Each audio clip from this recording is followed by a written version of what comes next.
कैसे आए हो? बहुत अच्छे होंगे और अच्छे से पढ़ाई कर रहे होंगे।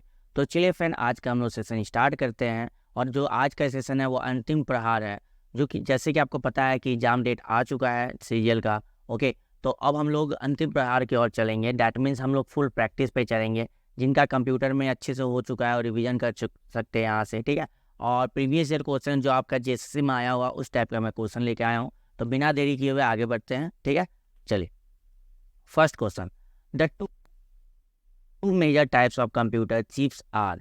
आप बताइएगा यहाँ पे, ठीक है, दो मेजर टाइप चिप्स कौन कौन से हैं?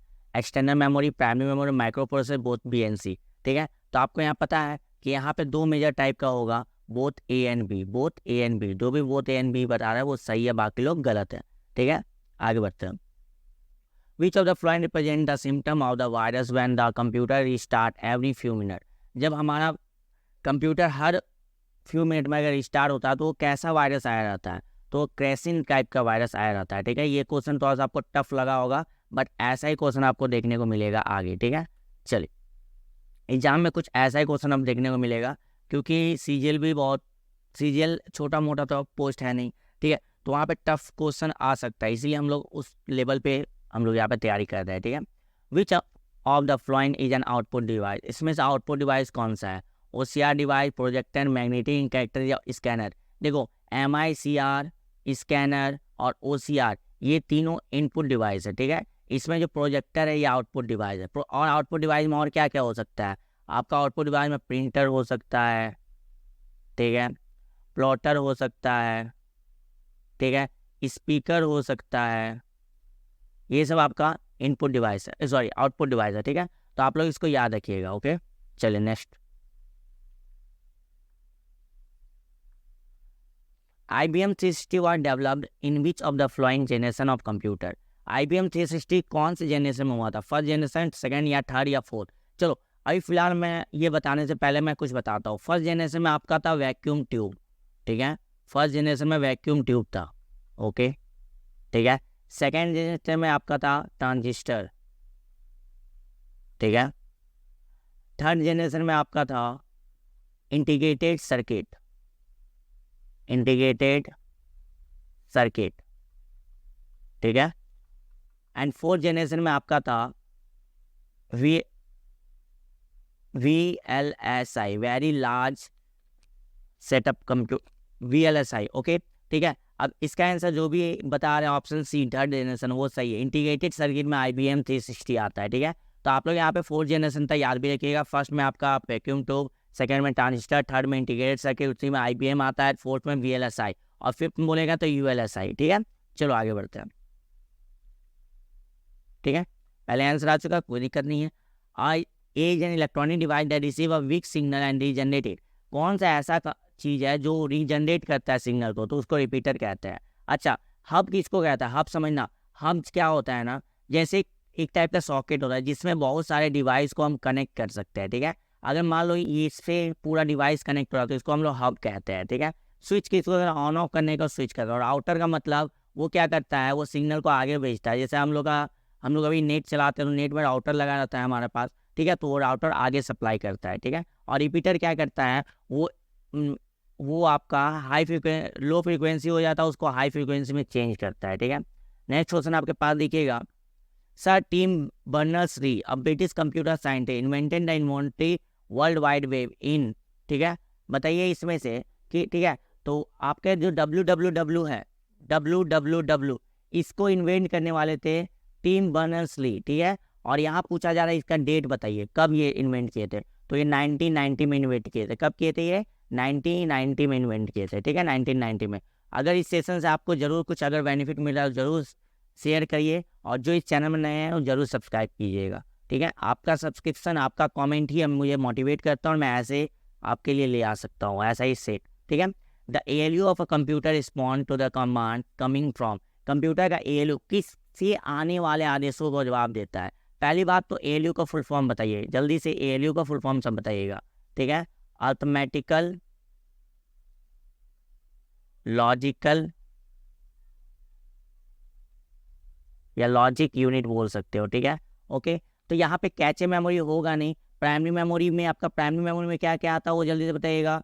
प्राइमरी मेमोरी में रैम आता है और रोम आता है, ठीक है। रैम को रैंडम एक्सेस मेमोरी कहते हैं, रोम को रीड ओनली मेमोरी कहते हैं। रैम को वोलाटाइल मेमोरी कहते हैं, ये एग्जाम में पूछा हुआ है, रैम को वोलाटाइल मेमोरी कहते हैं और रोम को नन वोलाटाइल कहते हैं, ठीक है। तो देखो एक क्वेश्चन में हम लोग कितना सारे चीज़ यहाँ पे सीख रहे हैं, ठीक है। तो इसका जो भी आंसर ऑप्शन बी बता रहा है वो सही है, बाकी लोग गलत है। तो आई होप आपको ये समझ में आया होगा ALU क्या होता है और रैम रोम क्या होता है। आगे हम लोग बढ़ते हैं, ठीक है। ओके, वेट मैं पेन का इंक चेंज कर लेता हूँ कलर। चलो, the output quality of the printer is measured by, एक प्रिंटर का आउटपुट गुणवत्ता किसके द्वारा मापा जाता है? डॉट पर स्क्वायर यूनिट, डॉट पर inch, dot printed per unit time, all of this. इसमें जो भी ऑप्शन बी बता रहा है वो सही है, बाकी लोग गलत है। जो भी ऑप्शन बी बता रहा है वो सही है, बाकी लोग गलत है। अपने आप को चेक भी कीजिए कि आपका कितना सही हो रहा है और आप एग्जाम के लिए कितना तैयार में हो। अगर नहीं है तो अभी भी टाइम में आप लोग तैयार हो सकते हो, और मैं जो सेट ला रहा हूँ उसको ही अगर करोगे तो बहुत ज़्यादा आपको बेनिफिट मिल जाएगा। Instruction and memory addresses are represented by, ठीक है। निर्देश और स्मृति पता किसके द्वारा दर्शाया जाए? Character code, binary word, parity bit. देखो बाइनरी कोड आपका दो टाइप का होता है, एक 0 और 1, ठीक है। ओके, ये ओनली 0-1 पे डील होता है। तो हम आपको नंबर सिस्टम बताया हुआ है कि 1010 का वैल्यू 10 होता है, ये हम बता चुके हैं। और नंबर सिस्टम पढ़ाया है, तो आपको अगर नहीं बाइनरी कोड आता तो वो जरूर देख ले, बाइनरी कोड से 1 से 2 नंबर आपको मिलेगा। और जो भी आंसर ऑप्शन बी बता रहा है वो सही है, बाकी लोग गलत है, ठीक है। चलिए हम लोग 10वां क्वेश्चन की ओर बढ़ते हैं। इन MS Excel 2010, देखो यहाँ पे ध्यान दिया 2010 लिखा हुआ है, 2016 अलग है, 2021 अलग है। Dash function provide only the current system date. अब देखो अब यहाँ पे क्या होता है ना, क्वेश्चन में थोड़ा सा अगर यहाँ चेंजिंग कर दिया, यहाँ पे माइक्रोसॉफ्ट 65 लिखेगा तो सब बोलेगा कि भाई ये अलग है। नहीं, ये अलग नहीं है, सबका फंक्शन सेम होता है, ठीक है। थोड़ा बहुत वहाँ पे मेन्यू फंक्शन आगे पीछे हो जाते हैं, ज़्यादा आ जाता है, कम आ जाता है, बट मैक्सिमम चीज़ सेम मिलता है, ठीक है। तो यहाँ पे जो सिस्टम डेट है दोनों में सेम मिलेगा। तो यहाँ पे नाउ का मतलब अभी, ईयर मतलब इसमें साल बताएगा, टुडे का मतलब अभी, करेंट मतलब अभी जो आपका मतलब डेट और टाइम है। तो आपको यहाँ सिस्टम डेट बोला ना, सिस्टम डेट सिर्फ देखना है तो आप ऑप्शन सी में जाओगे, टुडे में। अगर इक्वल टू नाउ जाओगे ना, इक्वल टू नाउ, एक मिनट बता रहा हूँ।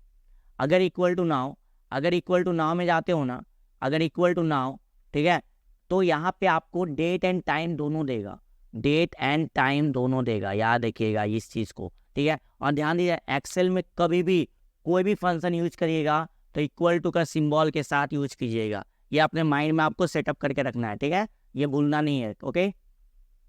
विच of the following is not a document processing software, इसमें से कौन सा ऐसा है जो डॉक्यूमेंट प्रोसेसिंग सॉफ्टवेयर नहीं है, ठीक है। देखो नोटपैड को कहा जाता है टेक्स्ट एडिटर, नोटपैड को क्या कहा जाता है? Text editor. क्या कहा जाता है? Text editor. और इससे एक्सटेंशन होता है .txt, क्या होता है? .txt।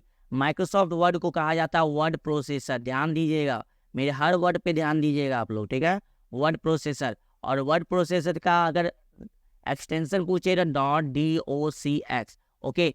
ओपन ऑफिस इम्प्रेस, ये कुछ ऐसा वर्ड नहीं है, ये समझिए कुछ एप्लीकेशन टाइप का। इसमें मेरे को देखना ना वर्ड पैड का मतलब क्या होता है? वर्ड पैड मतलब वर्ड लिखना, और इसका आपका .rtf होता है एक्सटेंशन।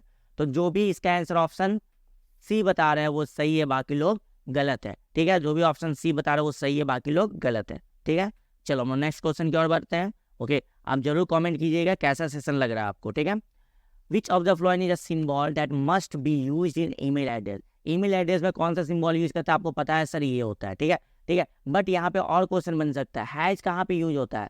हैज हमारा C++ का हेडर फाइल में यूज होता है, याद रखिएगा, C++ का हेडर फाइल में यूज होता है, ये लैंग्वेज है, ठीक है। ये परसेंट का सिंबल को मॉडलस कहते हैं, मॉड या फिर मॉड कहते हैं, ठीक है। ये डॉलर सिंबल आपको जावा में देखने को मिलेगा, ठीक है। तो ये भी याद रखिएगा, ठीक है। डॉलर सिंबल का जावा में स्पेशल एक मीनिंग बताया जाता है, ठीक है। और एक सिंबल होता है अंडरस्कोर, ठीक है, ये वाला अंडरस्कोर का सिंबल लैंग्वेज में बहुत ही ज़्यादा इंपॉर्टेंस है, ठीक है। हम इसको भी बताएं, आप इसको देखिएगा, इसका भी वीडियो बना हुआ है। नेक्स्ट क्वेश्चन देखिए, the dash is a name for the lower edge of the worksheet windows which display various information about an Excel. मतलब सिंपल सा पूछ रहा है कि एक्सेल के बारे में अगर पूरा इन्फॉर्मेशन देखना है तो कहाँ आपको देखने को मिलता है? टाइटल बार में। टाइटल बार क्या होता है? सबसे ऊपर होता है। टास्क बार सबसे नीचे होता है। स्टेटस बार क्या करो, रिबन मतलब क्या होता है? रिबन का मतलब जितने भी मेन्यू आते हैं, जैसे ए लिखा रहता है, ऐसे करके बी लिखा रहेगा, यू लिखा रहेगा, आई लिखा रहेगा, वो सब रिबन कहलाता है। तो जो भी आंसर ऑप्शन सी बता रहा है वो सही है, बाकी लोग गलत है। तो ऑप्शन सी पे जो भी अपना टिक किए हैं वो सही है, बाकी लोग गलत है। ठीक है। शॉर्टकट की use to move to the previous sheet in MS Excel 2010। MS Excel 2010 में अगर प्रीवियस सीट पे जाना है तो क्या करेंगे, बट यहाँ पे पहले मेरे को बताओ न्यू सीट का शॉर्टकट की क्या होता है, न्यू सीट का शॉर्टकट की क्या होता है ये बताइए। रैप टेक्स्ट का फॉर्म, लैप टेक्स्ट का शॉर्टकट की क्या होता है, मर्ज एंड सेंटर का शॉर्टकट की क्या होता है, मर्ज एंड सेंटर का, जल्दी से बताइए। ठीक है, जब तक मैं ये बता रहा हूँ तब तक आप उधर आंसर कीजिए। न्यू सीट का shift plus F11, shift plus F11। ठीक है, रैप टेक्स्ट का होता है अल्ट प्लस एंटर। ओके, और मर्ज एंड सेंटर का शॉर्टकट ये होता है alt plus H plus M plus C। ठीक है, और जो भी इसका आंसर ऑप्शन सी बता रहा है वो सही है, बाकी लोग गलत है। तो आई होप यहाँ पे आपको 4 शॉर्टकट की देखने को मिला, जो कि आपके लिए बेनिफिट है। हम लोग एक क्वेश्चन में जरूर 3 से 4 क्वेश्चन लेके चलेंगे। ठीक है, ओके। ये 20 का सेट मत समझिए कि एक क्वेश्चन में हम 4 क्वेश्चन और हम सीख के जा रहे हैं। ठीक है, तो जरूर अपने फ्रेंड्स को शेयर करें और उनके लिए बेनिफिट रहेगा। ओके, ठीक है। Which of the flowing type of internet service does not require cable और फोन लाइन। कौन से इंटरनेट सर्विस में केबल और फोन लाइन की जरूरत नहीं होता है। ठीक है, डायल अप सैटेलाइट, आपको पता है यहाँ पे सैटेलाइट होने वाला है, DSLR तो एक कैमरा वाला आ गया। ठीक है, तो जो भी ऑप्शन डी बता रहे हैं वो सही है, बाकी लोग गलत है। आगे बढ़ते हैं। Which of the following effect is not available in MS Word 2010 font dialog box. इसमें से कौन सा डायलॉग बॉक्स में नहीं है। ठीक है, ओके। फॉन्ट डायलॉग बॉक्स में देखो बोल्ड तो है, बोल्ड का शॉर्टकट की जरूरत बताइए, control plus B, good. Italic का control plus I. Okay, subscript superscript बहुत अच्छा इंपॉर्टेंट है, बताओ सब स्क्रिप्ट का शॉर्टकट की। सब स्क्रिप्ट का होता है कंट्रोल प्लस इक्वल टू, और सुपर स्क्रिप्ट का क्या होता है control plus shift plus plus. ठीक है, ये याद रखिएगा। सुपर स्क्रिप्ट सब इसका नोट्स बनाते रहिए, और जो भी ऑप्शन है इसमें ए बता रहे हो वो सही है, बाकी लोग गलत है। ठीक है, ओके। अपने आप को जरूर चेक कीजिए कि आप कितना सही कर रहे हो और कितना गलत कर रहे हो। ठीक है, एग्जाम के सामने है। ओके, और आपको पता है कि यहाँ पे नॉर्मल एग्जाम होने वाला नहीं है, डैट मीन्स बहुत सारे लोग अच्छे तरह से तैयारी करके बैठे हैं, तो आपको भी वैसे तैयारी करके जाना है। ठीक है, which of the following is used to run spell check in MS Word. Spell check का शॉर्टकट की क्या होता है, बच्चा बोलेगा F7 और आप सही बोल रहे हो, लेकिन हम F1 और F5 पे बात करेंगे। F1 यूज होता है हेल्प के लिए, F5 यूज होता है रिफ्रेश के लिए। ठीक है, F5 यूज होता है रिफ्रेश के लिए। F5 का अलग अलग जगह होता है, रिफ्रेश लेना, ठीक है, स्लाइड शो करना, पावर पॉइंट में स्लाइड शो करना। ठीक है, अलग अलग जगह अलग अलग होता है। ठीक है, तो जो भी ऑप्शन डी बताया वो सही है, बाकी लोग गलत है। चलो, in MS Excel 2010 dash operation is use to open an already existing file. अगर देखो हमको ओपन करना, मतलब यहाँ पे देखो क्वेश्चन घुमा सकता है कि आपसे पूछा गया ये पहले से कुछ फाइल है उसको हमको ओपन करना है, तो डायरेक्ट बोलो कि भाई ओपन का शॉर्टकट की बताइए। ठीक है, तो यहाँ पे ओपन का शॉर्टकट की क्या हो सकता है, कंट्रोल प्लस ओ ओपन होता है, बट यहाँ कंट्रोल प्लस ओ दिख नहीं रहा है, तो क्या हो सकता है बताओ।